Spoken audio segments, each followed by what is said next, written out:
Et oui, c'est le week-end. Le Barça est là, le Real aussi est là. La Liga est présente. Il y aura match. J'espère que oui, de notre côté, nous, on va continuer. On va prolonger notre joie de la semaine. Voilà, on a gagné Atletico. On est leader. Tout ça génère de confiance. Oui, les joueurs sont en confiance. Ils sont confiants actuellement. Et le Barça retrouve sa forme. J'espère que ça va nous amener à enchaîner maintenant face à Betis. Oui, parce que face à Betis, ça va être un déplacement compliqué. Un déplacement très compliqué. Betis qui ne va pas nous recevoir dans son terrain habituel, mais plutôt là où nous avons joué la finale de la Coupe du Roi l'année dernière, là où on avait gagné 3-1 et 3-2 face au Real Madrid. En tout cas, j'espère qu'on va se gérer et qu'on ne va pas perdre de points. Ça, c'est important. Salut les amis, comment allez-vous? J'espère que vous vous portez bien. Oui, moi, ça va. Et oui, le Barça se déplace demain face à Real Betis. Et on sait tous que ça va être un match compliqué. Un match compliqué, oui, parce que face à Betis, ça n'a jamais été facile. Si on regarde bien, les trois dernières rencontres, c'était soldé sur deux nuls et une victoire. Oui, un de deux. Et après, une victoire de 5-1. Et ensuite, 1-1. Le match dans lequel Gavi avait marqué en premier après l'égalisation, c'était resté comme ça. Donc, il faudra faire beaucoup attention. Il faudra que l'équipe soit prête. Il faudrait qu'il y ait du répondant. Il faudrait que oui, tous les signaux positifs s'allument demain. Oui, on voudrait revoir, on veut revoir la copie conforme du match face à Atletico demain pour l'emporter. Parce que oui, c'est bien beau de battre Atletico, c'est bien beau d'être leader, mais perdre encore des points et perdre encore la tête dans la même semaine, c'est grave. Vous imaginez, c'est compliqué. Du coup, il faut enchaîner. Comme je l'avais déjà dit, il faut enchaîner.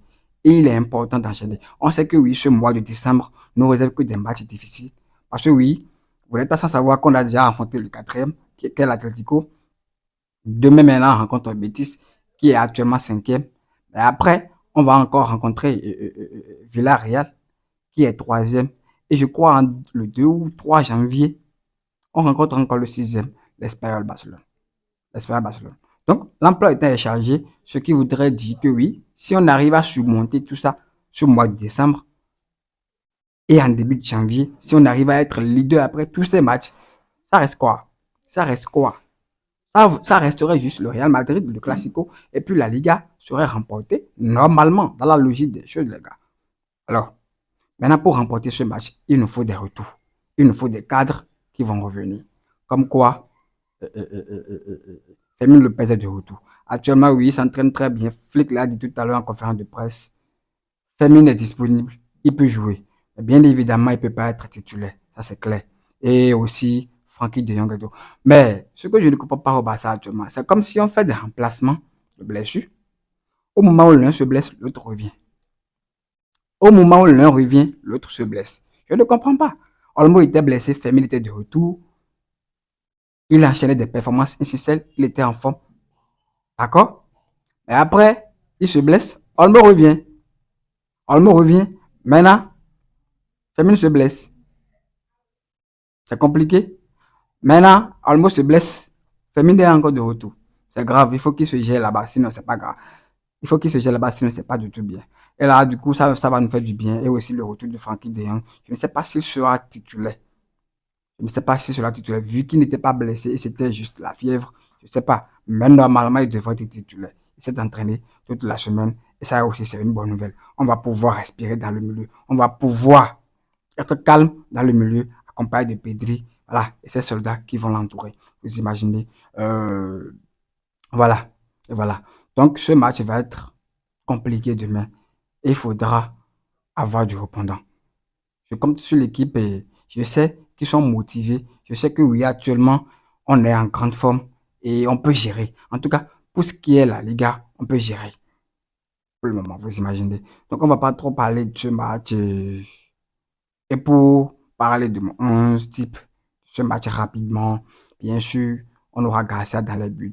Dans la centrale, j'aimerais beaucoup que Flick essaie encore le couple axial, Francky et le couple axial, Koubassi et Martin, Thierry Martin. Bien sûr, c'est ce que je voudrais.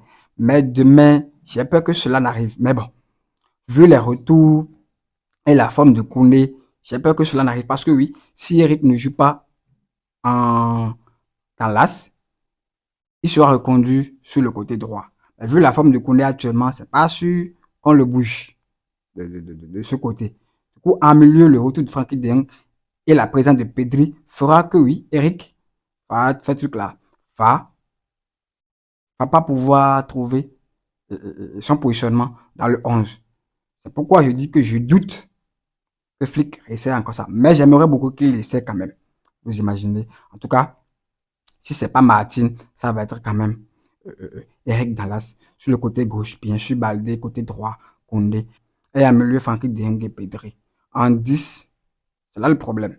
Soit Flick met Rafinha là, soit Flick met Rafinha là et positionne Rashford sur le côté gauche, l'ailier gauche. Yamal sur le côté droit, Rafinha sur le Rashford sur le côté gauche et en 9 Lewandowski. Et donc je crois que ça peut gérer. Dallas, Koubassi, Martin ou Eric sur le côté droit, Eric et Koundé sur le côté gauche, Baldi. En milieu, Frankie de Jong, Pedri. En 10, Rafinha, ailier gauche, Rashford, ailier droit, Yamal. En 9, en pointe, Lewandowski. Et j'espère qu'avec ce 11, on pourra gérer tranquillement ce match. Ne pas perdre de points, rester toujours leader pour mettre un peu plus de pression quand même au Real Madrid. Real Madrid qui reçoit, je crois, le dimanche Celta Vigo. Ça va pas être facile. Même s'ils ne sont pas dans de bonnes positions actuellement en Liga, ça va pas être facile. Ça va pas être facile. Même si ils reviennent à domicile maintenant, ça va pas être facile. En tout cas, on espère quand même qu'ils fassent des faux pas. Voilà. Et nous, il faut quand même qu'on gagne d'abord pour leur mettre plus de pression, pour pouvoir profiter des erreurs qu'ils feront dans le match. Donc, je crois qu'on pourra gérer. Et je vois une victoire bien évidemment de 2-0 en faveur du Barça ou 3-1. 2-0 ou 3-1. Si on se gère bien, on ne va pas encaisser. Mais, comme vous savez tous, la défense, on ne sait jamais avec elle. C'est jamais sereine et c'est jamais sûr. Ouais, donc, un but peut arriver à n'importe quel moment, comme ça a été le cas face à Alaves. Ouais, donc, je vois bien sûr une victoire barcelonaise 3-1, 2-0 et ça fera, ça fera notre affaire. La fête sera totale. Oui, ce sera une semaine remplie de joie. Voilà les amis, donc c'était tout pour cette petite vidéo. J'espère que ça vous a plu. Abonnez-vous, commentez, likez et à demain pour l'après-match.